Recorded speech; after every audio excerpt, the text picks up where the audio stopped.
जगमग है जिससे जग सारा, सत्य कथा पुरुषार्थ कथा, सुनो सुनो सिद्धार्थ कथा।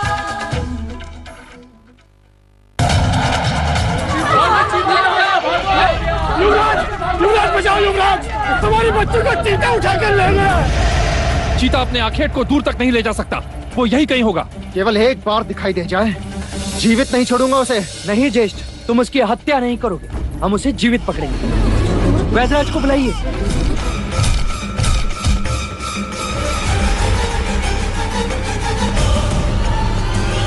यदि मुझे संभवता लगे कि कल राज्य पाने के लिए तुम मेरी हत्या कर दोगे तो क्या अनुचित करूंगा मैं? यदि मैं आज ही तुम्हारा वध कर दूं तो ज्येष्ठ। आज एक और प्रश्न मेरे मन में उठा गोपा, कौन हूं मैं और यहां क्यों हूं?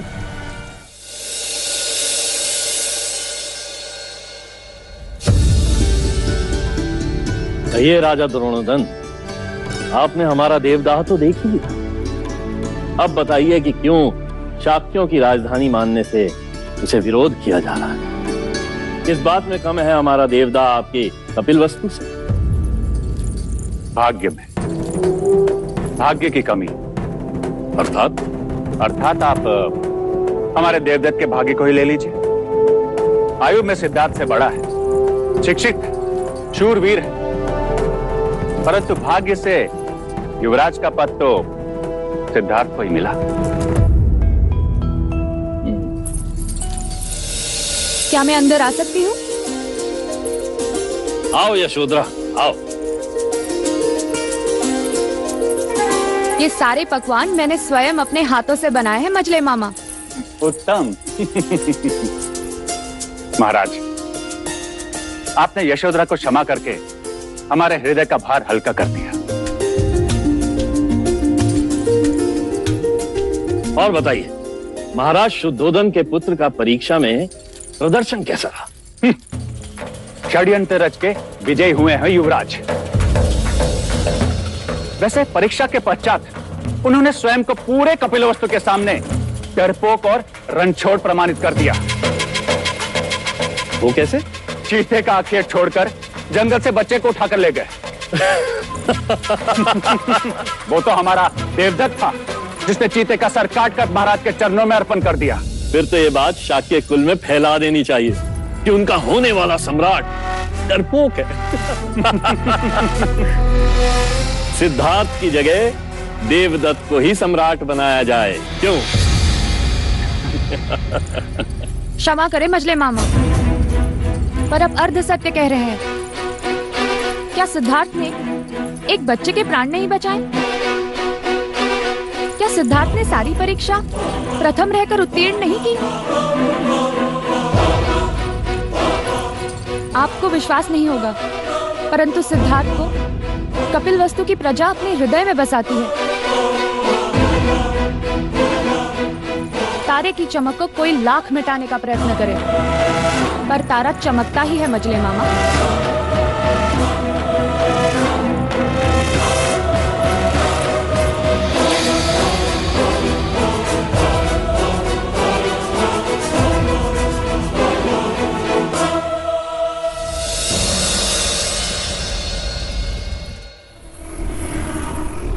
सिद्धार्थ, ये लो मेरी तलवार। मेरी इच्छा में जब भी तुम्हें देखूं एक क्षत्रिय की तरह अपने शस्त्र के साथ देखूं। इसका भार मैं नहीं उठा सकता। सिद्धार्थ की आचार्य कौंडिन्य के साथ घनिष्ठता बढ़ रही है। ये उन्हीं की संगत और शिक्षा का परिणाम है कि सिद्धार्थ ध्यान की तरफ आकर्षित हो रहे हैं।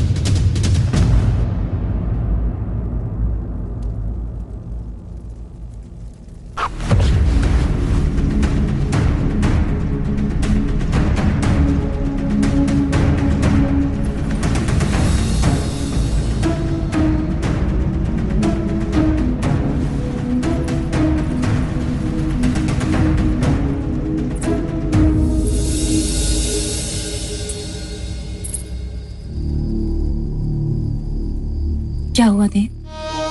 नींद नहीं आ रही? हाँ, मन में इतना उद्वेग पहले कभी नहीं था देवी। मैं सिद्धार्थ को समझ नहीं पा रहा। कहीं वो ऐसा कोई कार्य न कर बैठे जिससे हमारे पूर्वजों का नाम कलंकित हो। परंतु वो अर्थहीन बातें नहीं करता। हाँ, उसकी बातें सत्य होती है, फिर भी मैं उससे अप्रसन्न रहता हूं। क्यों पता नहीं प्रजापति। क्योंकि आप चाहते हैं कि हमारा पुत्र आपके मार्ग पर चले, पर वो विलक्षण प्रतिभा है। वो अपना मार्ग स्वयं सोचता है। वो उनमें से नहीं जो आंखें मूंद कर पीछे पीछे चलते हैं। परंतु अकेले जाने पर मनुष्य भटक भी सकता है प्रजापति। बस यही भय आपके उद्वेग का कारण है। यदि असित मुनि नहीं आते और सिद्धार्थ का भविष्य नहीं बताते तो ये भय कभी नहीं होता और आपको सिद्धार्थ की सभी बातें सहज लगती। सत्य कह रही हो तुम। उसकी बातें मैं सहज स्वीकार नहीं करता। क्योंकि आप उससे बहुत स्नेह करते हैं। तो कुछ अनुचित करता हूं क्या? नहीं, पर मर्यादा से अधिक सावधानी भी कभी कभी संकट बढ़ा देती है। आइए देव।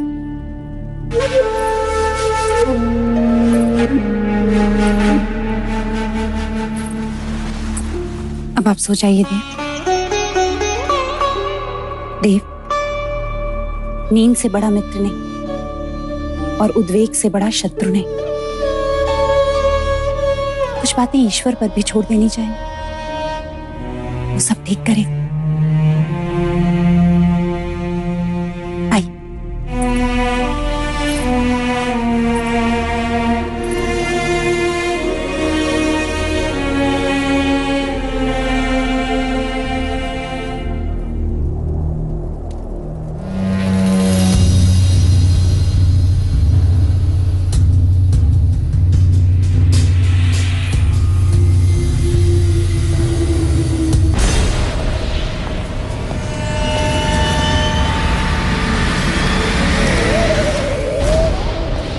सिद्धार्थ!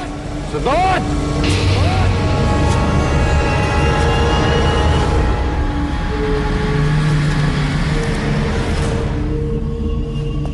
सिद्धार्थ! सिद्धार्थ! सिद्धार्थ! सिद्धार्थ! सिद्धार्थ!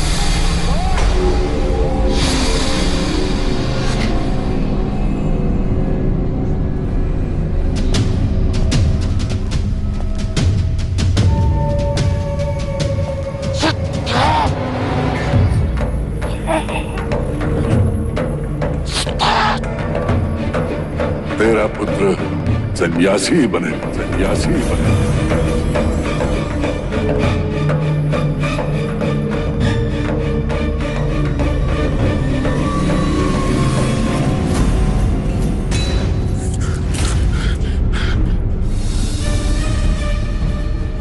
देव,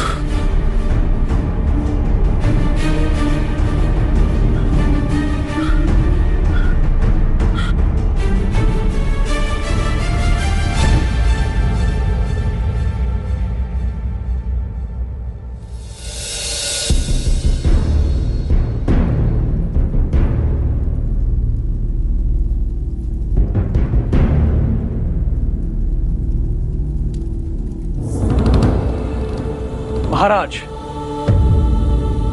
आपका स्वप्न पहले प्रहर का है और ग्रंथ अनुसार पहले प्रहर का स्वप्न सच होता है। आप स्वप्न में सिद्धार्थ को ढूंढ रहे हैं, अर्थात आपके पथ से उसका पथ विपरीत है। दूजा, आपने सिद्धार्थ को समाधि में देखा, अर्थात वो शांति के पथ पर चलेगा।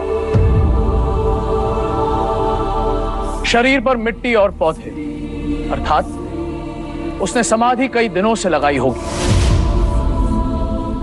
उसने गेरुए रंग के कपड़े पहने हैं, अर्थात उसकी विचारधारा मुनि और योगी की भांति होगी। आचार्य कौंडिन्य।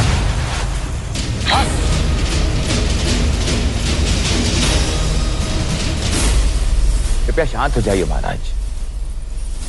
महाराज विचलित ना हो। पहले प्रहर के स्वप्न सत्य होते हैं, किंतु उसके एक नहीं कई संकेत होते हैं। स्वप्न का आकलन व्यक्ति विशेष पर निर्भर करता है। स्वप्न में आप उन्हें खोज रहे थे, इसका अर्थ यह है कि किसी बात पर वो आपसे कहीं आगे निकल जाएंगे। स्वप्न में आपने उन्हें समाधि में पाया, इसका अर्थ यह है कि युवराज का संकल्प दृढ़ है। जो वो ठानेंगे वो करके रहेंगे। आपने उन्हें मुनि की भांति देखा, अर्थात लोग जैसे एक मुनि को पूछते हैं, युवराज को भी वैसे ही पूछेंगे। महाराज, हम सब जानते हैं कि युवराज की जन्म कुंडली में कई सिद्ध योग हैं, और जिस राजा का संकल्प दृढ़ होता है वही चक्रवर्ती होता है। मैं आपके कथन से सहमत हूं कि स्वप्नों का आकलन व्यक्ति विशेष पर निर्भर करता है। आचार्य कौंडिन्य, मेरा आपसे मतभेद है। आपने सिद्धार्थ को वो ज्ञान दिया जो मैं उसे देना नहीं चाहता था। आपने सिद्धार्थ को अहिंसा, ध्यान और मृत्यु का ज्ञान दिया, वो उचित न था। कुलगुरु वाचस्पति ने सच कहा महाराज। आकलन व्यक्ति विशेष पर निर्भर करता है। जो बालक 8 वर्ष की आयु में सारे शास्त्र कंठस्थ कर लेता हो, उससे क्या छुपेगा। महाराज, वेदों और शास्त्रों में जगह जगह पर जीवन, मरण, मोक्ष, मुक्ति का उल्लेख है। केवल इन उल्लेखों और उपदेशों से कोई सन्यासी नहीं बन जाएगा। अब तक शमशान वैराग्य की भावना उनमें नहीं हुई, क्योंकि उन्होंने अब तक किसी भी मनुष्य की अथवा अपने स्वजन की मृत्यु नहीं देखी। उन्हें मनुष्य रोग की अनुभूति नहीं हुई है। और रही बात अहिंसा और ध्यान की, तो अहिंसा उनका स्वभाव है और ध्यान उनकी रुचि। महाराज, स्वभाव और रुचि मनुष्य अपने साथ लेकर जन्म लेता है, उसे सिखाया नहीं जाता। एक पक्षी की पीड़ा अथवा एक जीव की मृत्यु देखकर जो बालक बेहाल हो जाता है, मनुष्य के दुख उसके लिए अमूल्य होंगे। आप, हम, यहां उपस्थित सब मोक्ष प्राप्त करना चाहते हैं। प्राप्त करने के कई मार्ग, भक्ति, वैराग्य, ज्ञान। अब कौन सा मार्ग चुनना है, इसका आकलन भी व्यक्ति विशेष पर निर्भर करता है। फिर भी यदि आप सब गुणी जनों को मेरी शिक्षा प्रणाली अनुचित लगी हो, तो मैं क्षमा चाहता हूं। महाराज, मुझे यहां से जाने की अनुमति दे दीजिए।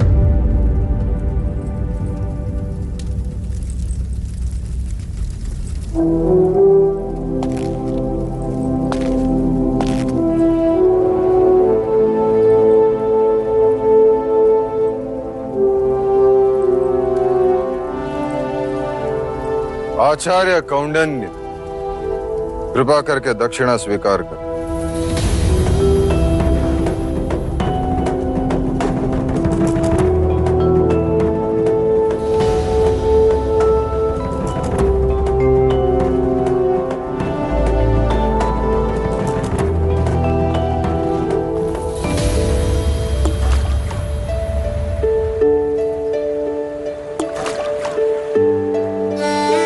ऐसा क्यों होता है चन्ना? जब मनुष्य के जीवन में कोई साथ आता है तो उसे खुशी होती है, और जब छोड़कर चला जाता है तो ग्लानि। देवी गोपा के जाने का दुख है आपको?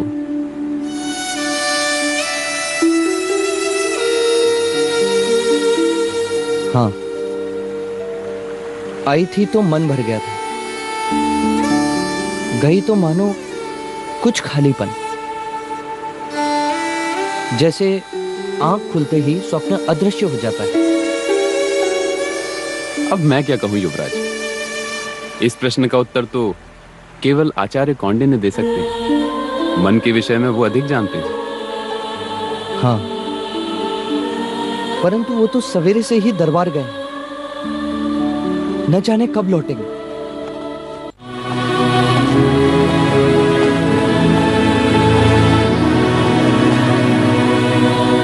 कुलगुरु, मैं दक्षिणा स्वीकार नहीं कर सकता। क्यों आचार्य? क्योंकि युवराज को दी गई मेरी शिक्षा महाराज को उचित नहीं लगी। आप उचित अनुचित को भूल जाइए आचार्य, कृपया आप इस दक्षिणा को स्वीकार कीजिए। नहीं, मैं अपनी शिक्षा के प्रतिफल में दक्षिणा लेता हूं। केवल एक ब्राह्मण होने के नाते आश्रित होकर भिक्षा नहीं मांगता। क्या आप मुझ पर आक्षेप कर रहे हैं आचार्य कौंडिन्य? क्या आपने महाराज को प्रसन्न करने के लिए असत्य नहीं कहा? नहीं आचार्य, मैं इस राज्य का कुलगुरु हूं। मेरा कर्तव्य यह है कि मैं राजा के प्रति, इस राज्य के प्रति निष्ठावान रहूं, कहीं उनका विश्वास खंडित ना हो जाए। वो चिंता मुक्त रहें कि वो अपनी प्रजा का अच्छा पालन कर सके। क्या आपको ज्ञात नहीं कि असित मुनि के एक कथन से पूरी की पूरी एक पीढ़ी को कपिलवस्तु से निकाल दिया गया था? और आपका भी इस राज्य के प्रति यही कर्तव्य था आचार्य कौंडिन्य कि आप युवराज को क्षत्रियता का पाठ पढ़ाते, ताकि एक सन्यासी का। कुलगुरु, आत्मा भाग्य को साथ लेकर आती है। आपके अथवा मेरे कहने से कोई सन्यासी नहीं बन जाता। मैंने युवराज को वो प्रत्येक शिक्षा दी है जो एक गुरु को अपने शिष्य को देनी चाहिए। क्षमा कीजिएगा गुरुवर्य, जीवन निर्वाह के लिए जो शिक्षा से समझौता करे उसे गुरु नहीं कहते।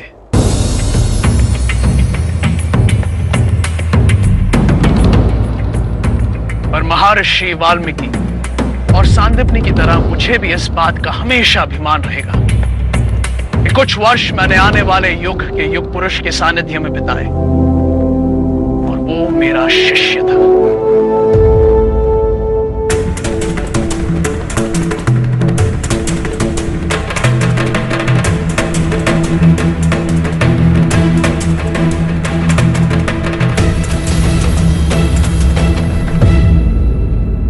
कौंडिन्य के विचार तो आपने सुने भाई महाराज। क्या अब भी आप मेरे विचार से सहमत नहीं हैं? अब हमें आचार्य कौंडिन्य के वानप्रस्थ होने की इच्छा पूर्ण करनी चाहिए। आपका क्या सुझाव है कुलगुरु वाचस्पति? राजन, उनके विचार और हमारे विचार भिन्न हैं। अर्थात आपका भी यह मानना है कि आचार्य के वानप्रस्थ होने की इच्छा पूर्ण कर दी जाए। परंतु महाराज, उनका रिक्त क्या स्थान कोई पूरा नहीं कर सकता। और मैं शाक्यों का सिंहासन रिक्त नहीं रख सकता अमात्य। मैं सिद्धार्थ को सन्यासी बनते नहीं देख सकता।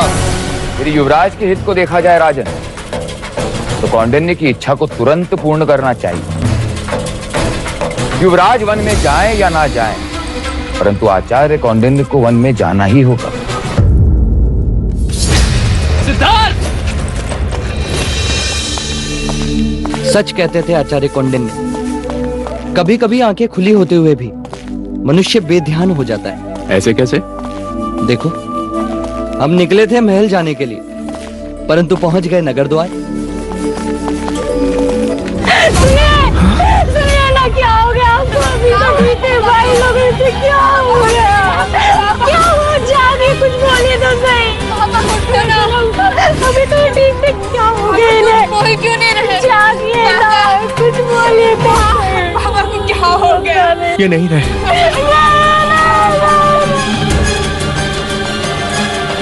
किराक और मृत्यु का कोई भरोसा नहीं, कब द्वार पर आ जाए।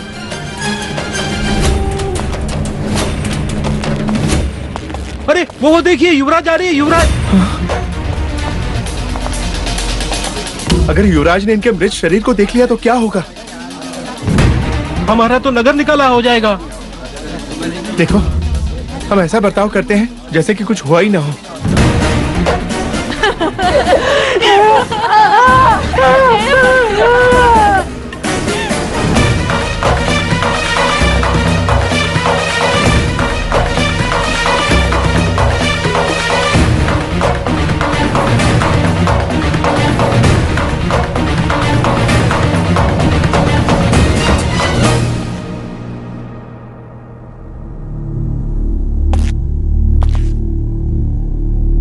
क्या हुआ? आप सबकी आंखों में आंसू कैसे? अब क्या बताएं युवराज, वो अभी अभी सूखी हवा की ऐसी आंधी आई कि सबकी आंखें गीली कर गई। आंधी? मैं और चन्ना भी यहीं थे, हमने तो कोई आंधी नहीं देखी।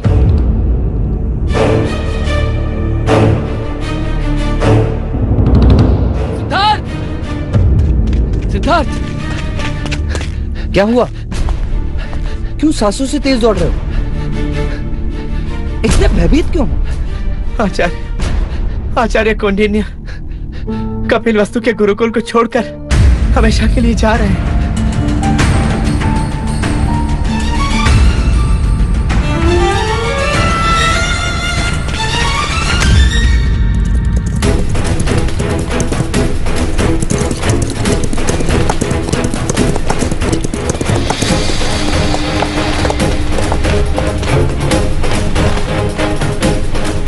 क्या ये सत्य है गुरुदेव कि आप हमें छोड़कर जा रहे हैं, वानप्रस्थ हो रहे हैं? वानप्रस्थ तो मैं 8 वर्ष पहले ही होना चाहता था सिद्धार्थ, और तुम्हारे कारण रुक गया। तो आज भी रुक जाइए ना गुरुदेव, आपके बिना ये सिद्धार्थ अधूरा है। अगर आप मुझे इस तरह छोड़कर चले। अरे सिद्धार्थ, तुम जानते हो ना, उस पेड़ पर एक चिड़िया ने अपना घोंसला बनाया है। जी। वही जो रोज अपने बच्चों को अपनी चोंच से खाना लाकर खिलाती है। जी गुरुदेव। आज उस चिड़िया ने अपने उन बच्चों को घोंसले से धक्का दे दिया है। क्यों?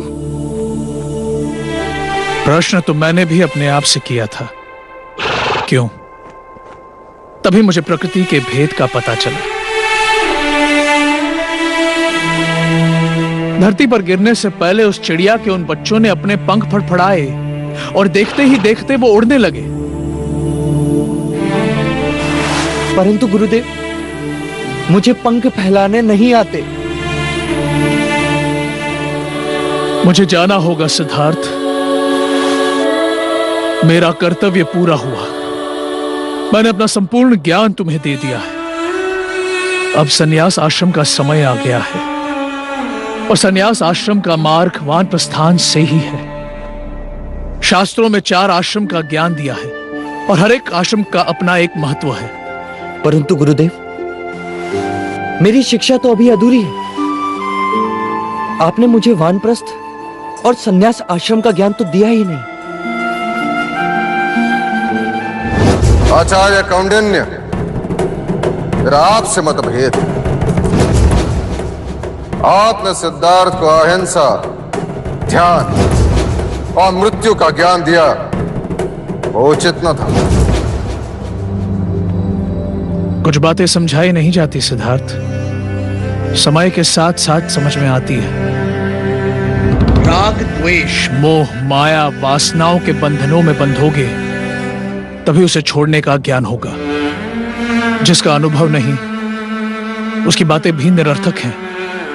जैसे फल को पेड़ से तभी उतारा जाता है जब वो पूरी तरह पक जाए, वैसे ही वानप्रस्थ और संन्यास आश्रम का ज्ञान तुम्हें गृहस्थ आश्रम के पश्चात ही होगा।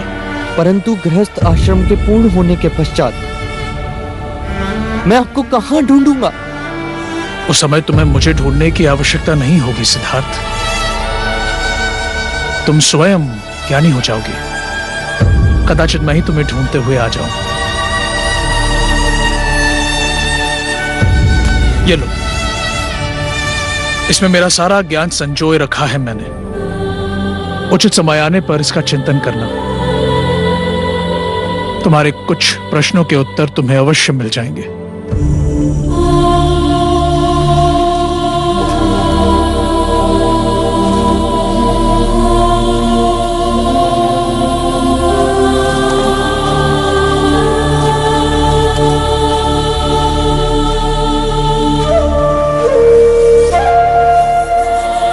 गुरुदेव, रुक जाइए गुरुदेव, आपके बिना मैं अकेला रह जाऊंगा। गुरुदेव, रुक जाइए आचार्य। क्या तुम्हें ऋग्वेद की ऋचा स्मरण है? जी। तो आंखें बंद करो और बोलो। तत् त्वम असि सह अहम अस्मि अहम ब्रह्मास्मि।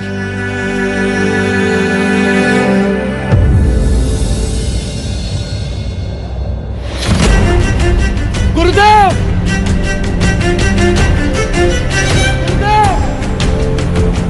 जीवन किसी एक स्थान पर रुकता नहीं, जैसे नदी का पानी बहता रहता है।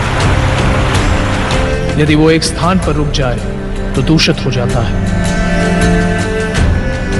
अपने मन को शांत करो, ध्यान में बैठकर अपने विचारों पर, अपनी भावनाओं पर संयम पाने का प्रयत्न करो। शांत मन मनुष्य के प्रत्येक समस्या का चिकित्सक होता है। तुम्हें अपने आप मुक्ति मिलेगी।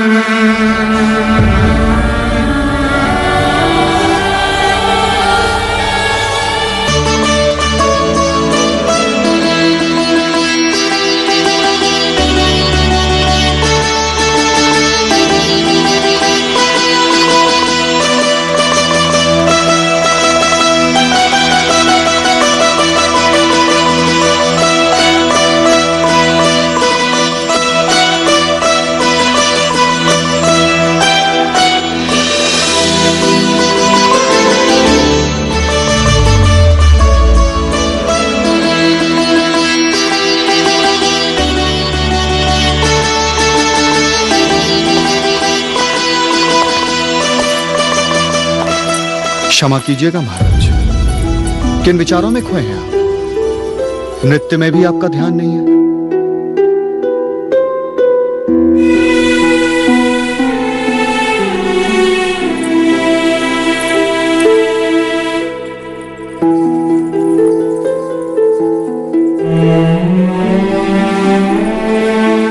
क्षमा करें, हम आपका मनोरंजन नहीं कर पा रहे हैं। कोई त्रुटि हुई हमसे? नहीं मोहिनी, आज मन चिंताग्रस्त है। किस विषय में महाराज? असित मुनि की भविष्यवाणी तुम भली भांति जानते हो उदया, और युवराज की रुचि ध्यान की ओर बढ़ती जा रही है। क्षमा करें, किंतु युवराज की सेवा करने का अवसर आपने हमें नहीं दिया। जब काम बाण चलता है ना महाराज, तो बड़े बड़े ध्यानी मुनि भी भोग की बोली बोलने लगते हैं, और युवराज ने काम का रंगीन संसार देखा ही कहाँ है। महाराज, मोहिनी बिल्कुल सत्य कह रही है। युवराज अभी तक कौंडिन्य के संपर्क में आए, इसलिए ध्यान की बातें करने लगे, और जब वो इन सुंदरियों और मोहिनी के साथ रहेंगे तो भोग विलास में रत हो जाएंगे। महाराज, काम सबको पिघलाता है। यूं तो जीवन में कई अग्नि है, और अग्नि सब कुछ नष्ट कर देती है, किंतु एक अग्नि है जो सृजन करती है, जिस अग्नि से आनंद प्राप्त होता है, जो मन के वैराग्य को जलाता है और मोह पाश में जकड़ लेता है। ठीक है मोहिनी, आज से युवराज का उत्तरदायित्व तुम्हारा। काम शास्त्र तुम उसे सिखाओ।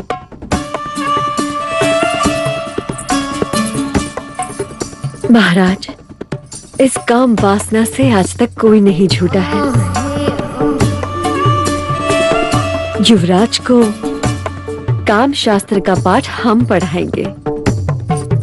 और हाँ महाराज, शिरच्छेद कर दीजिएगा हमारा, यदि युवराज कामारूढ़ ना हो जाएं तो।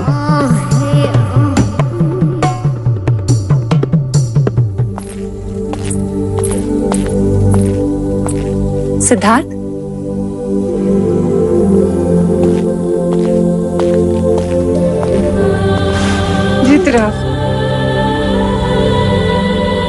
किन विचारों में डूबे? माँ, मेरे मन में बार बार एक ही प्रश्न उठ रहा है। यदि मुझसे कोई अपराध हुआ है तो मुझे दंड दें।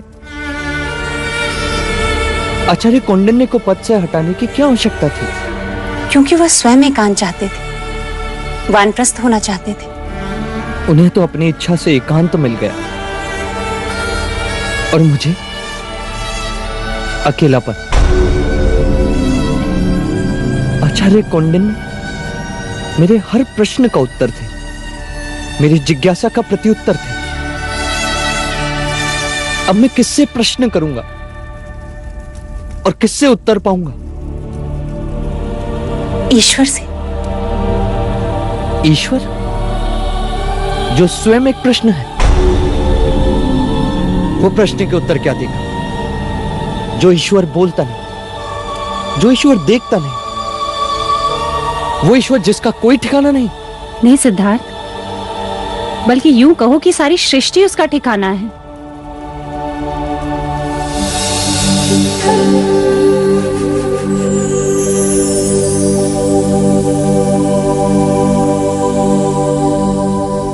देखो, ये सूर्य भी ईश्वर का एक रूप है जो दिखाई देता है, जो अपने धूप से तुम्हें छूता भी है और अपने उजाले में सृष्टि का ज्ञान देता है। क्या ये किसी गुरु या आचार्य से कम है? और संध्या में जब ये डूब जाता है तो हम निराश नहीं होते। क्यों? क्योंकि हमें विश्वास है कि यह कल फिर आएगा, एक नई सुबह के साथ। सिद्धार्थ, ईश्वर के एक नहीं अनेक रूप होते हैं। कभी वो आचार्य कौंडिन्य के रूप में आता है तो कभी सूर्य बनकर, कभी मित्र के रूप में आता है तो कभी पुत्र बनके। न जाने कल तुम्हें किस रूप में मिल जाए।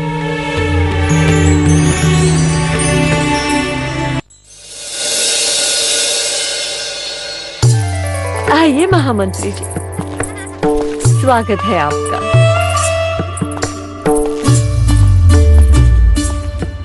सुंदर, अति सुंदर। युवराज अवश्य पसंद करेंगे। देवियों, आज तक केवल क्षत्रिय अपनी मातृभूमि के लिए युद्ध करते आए हैं, अपने तलवार के बल पर शत्रुओं पर विजय प्राप्त करते आए हैं। परंतु इस बार यह कार्य आप लोगों को करना है। तलवार तो हम उठा नहीं सकते, हम तो बस पलकें उठा सकते हैं। तलवार से अधिक बेधक शस्त्र हैं आपके पास।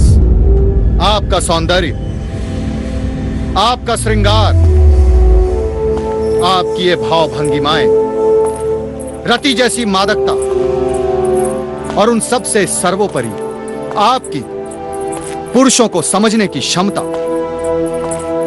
युवराज स्वभाव से उदास है, करुणा से भरे हैं, दूसरों के दुख को अपना दुख समझते हैं। आपका यह कर्तव्य होगा कि आप सब उन्हें वैराग के विपरीत उंगली पकड़कर जीवन का आनंद प्राप्त करने की शिक्षा दें। उन्हें समझाएं कि संसार में जितना दुख है उससे कहीं अधिक सुख है। ये रंगीन रातें, ये मादक शरीर, ये सुर सुरा, ये वो सुख हैं जिससे उनके मन में उठने वाली वैराग की भावना सदा के लिए समाप्त हो जाए। हम तो युवराज को देखने को बड़े आतुर हैं। और हम आपको उनसे मिलवाने को, जो गणिका उनके आसक्ति का कारण बनेगी, वो सम्राज्ञी का सम्मान पाएगी। अति उत्तम। आप चिंतित ना हो महामंत्री जी। जीवन का ऐसा आनंद ना तो कभी उन्होंने सोचा होगा और ना ही कभी पाया होगा। उदासी उनकी दास होगी और आनंद उनका साथी। ठीक ना, ये रतियां उनको कामदेव बना के ही छोड़ेंगे। हाँ, और हमारा आपसे वचन है महामंत्री जी, युवराज जल्द ही स्वयं को पुरुष समझने लगेंगे। उनसे उनका वैराग्य छीन लेंगे हम। दीदी, क्या हम युवराज से लड़ने जा रहे हैं? हाँ? लड़ने नहीं, हम उनसे प्रेम करने जा रहे हैं। हम युवराज को युवराज से महाराज बनाएंगे। कपिल वस्तु के लोग हमें बहुत बधाई देंगे। अर्थात युवराज यहाँ आएंगे? हाँ, युवराज यहाँ आएंगे। सच सच।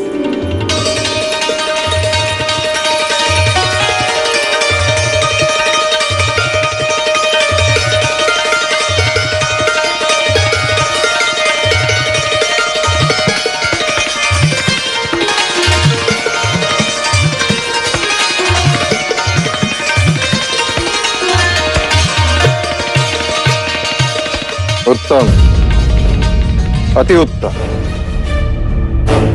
संगीत और श्रृंगार युवराज को वैराग्य से वापस ले आए। बस महाराज आप निश्चिंत रहे, युवराज सिद्धार्थ बहुत जल्द अपना वैराग्य खो देंगे।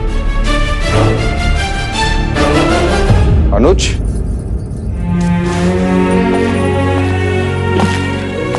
प्रणाम महाराज।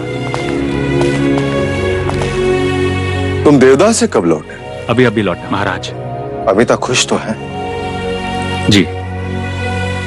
और महाराज दंड पानी?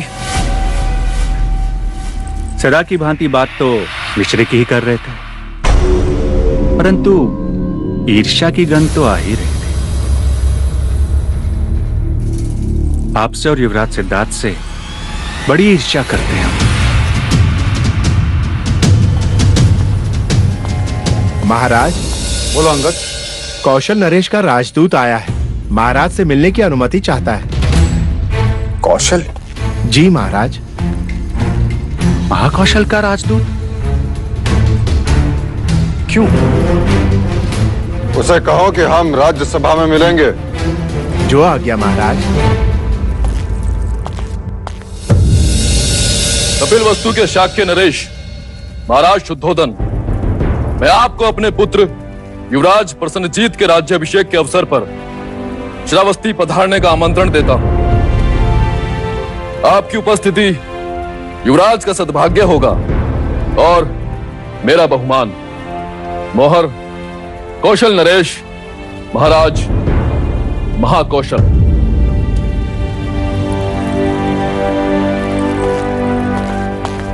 महामंत्री, कौशल राज को संदेशा भेजो कि उनके आमंत्रण के लिए हम आभारी हैं। पुत्र का राज्याभिषेक हर पिता के जीवन के लिए सौभाग्य होता है। हम अवश्य पधारेंगे। महामंत्री, राजदूत को उनका सम्मान दिया जाए। जो आज्ञा।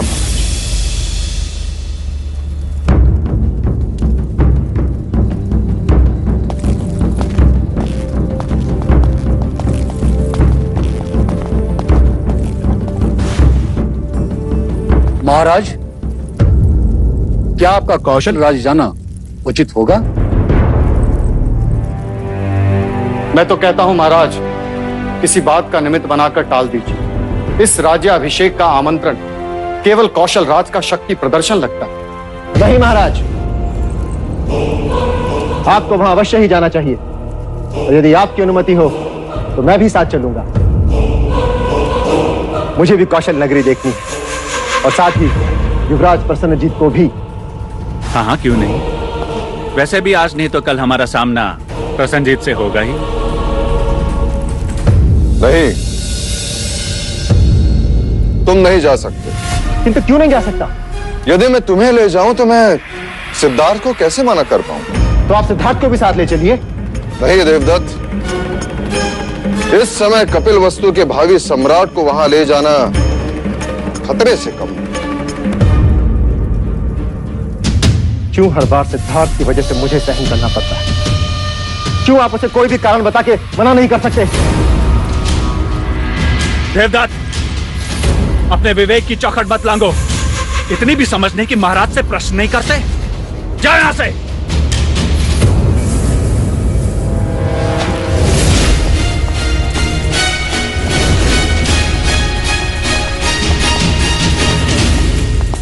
महाराज, देवदत्त की ओर से मैं क्षमा मांगता हूं। मैं उसे समझा दूंगा।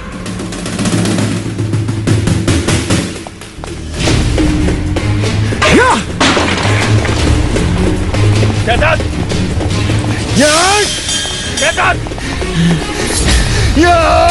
देवदत्त! क्रोध में चीजों को नष्ट करने का स्वभाव तुम्हें तुम्हारी मां से मिला है। मां से कुछ तो मिला, पिता से तो कुछ भी नहीं। देवदत्त, मेरी बात ध्यान से सुनो। आज तक वही तो करता आया हूं। शांत! और एक बात गांठ बांध लो, महाराज को निराश करने का अर्थ है अपने ही भाग्य को ठोकर मारना। सिद्धार्थ से दूर जा रहे हैं महाराज। उसे भोग विलास में इतना डुबो दो कि सांस लेने की सुध न रहे। उससे क्या होगा? विलास का अतिरेक उसे निष्क्रिय बना देगा। तलवार जब अधिक समय तक मयान में रहती है तो उसे जंग लग जाता है, और जंग लगी हुई तलवार पर प्रजा कभी भरोसा नहीं करती। समझे?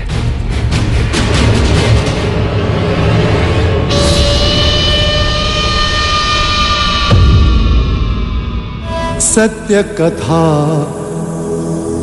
पुरुषार्थ कथा, सुनो सुनो सिद्धार्थ कथा। रंग भवन जाने का उद्देश्य माया का परिचय होगा।